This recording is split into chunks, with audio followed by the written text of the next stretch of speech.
It seems Trump is willing to concede, though, because he just wants the war to end. He said he's happy to concede on the nuclear program. He wanted 20 years. They wanted 5 years.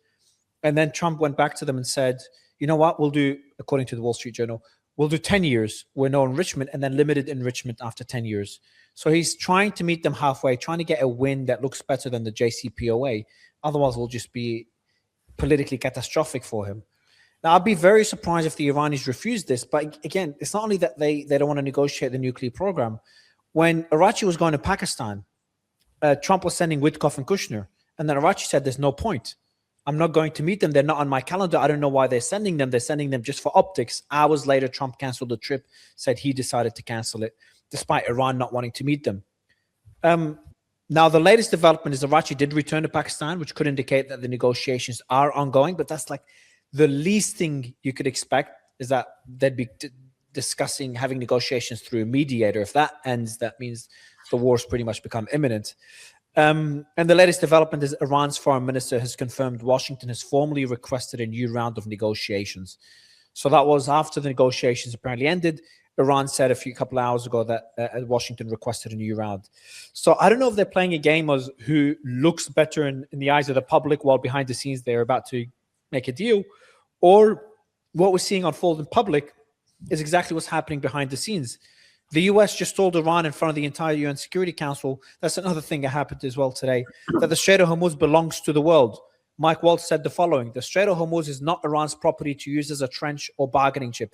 So like, Glenn, if Iran says the Strait of Hormuz is ours, the US saying, no, it's not yours. If Iran's saying we're not negotiating our nuclear program, the US says, no, we want minimum 10-year enrichment. It's like as time progresses, things are getting worse rather than getting closer to some sort of agreement. And as this all happens, there's a military buildup also happening. You know, third aircraft carrier just arrived a few days ago, more air defense systems, more fighter jets, more refueling aircraft arrived in Israel. So you put all these together, and there's been reports about some military equipment arriving to the UAE, but I think that could be just restocking their existing bases. But if you put all this together, not looking good, man. Honestly, like genuinely not looking good at all. Like it just seems like a war is almost imminent now. If what we're seeing in public is what's actually happening behind the scenes. Well, ironically, I think the nuclear deal is the one area that they might be able to come to an agreement, because at least you can imagine it's not a zero-sum game. It's not all or nothing. You can find a deal somewhere in the middle along a spectrum. So it's possible that the Iranians are just putting on a hard position as an opening position.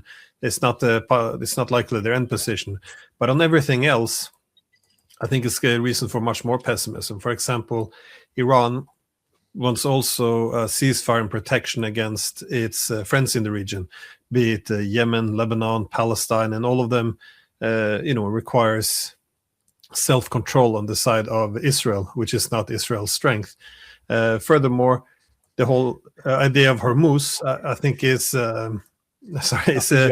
like I say, not Israel's strength. That's one way of putting it. Restraint is not Israel's strength. I agree. I concur. But this idea that the Strait of Hormuz are international, well, that they belong to the world, that's he could have said it's international water if he thinks it belongs to the world, but he can't say that because they fall within the Iranian territorial water. So it's not as straightforward as the US would have it. And also, while all these issues are still up in the air, it's also that diplomacy itself doesn't really work that much because there's no trust anymore. They had a nuclear deal, the JCPOA, and the United States unilaterally withdrew from it. And then the Europeans, instead of standing up for it, they also put sanctions on Iran. Then we had negotiations in June. It was just a fraud, a hoax to do a surprise attack. They did the same thing one more time in February. And then they finally agreed to ceasefire. The United States agrees, yes, let's start with the 10-point plan of the Iranians as a point of departure. And then as soon as it's time to start the negotiations, that 10-point peace plan is gone. So it's just, there's so much deceit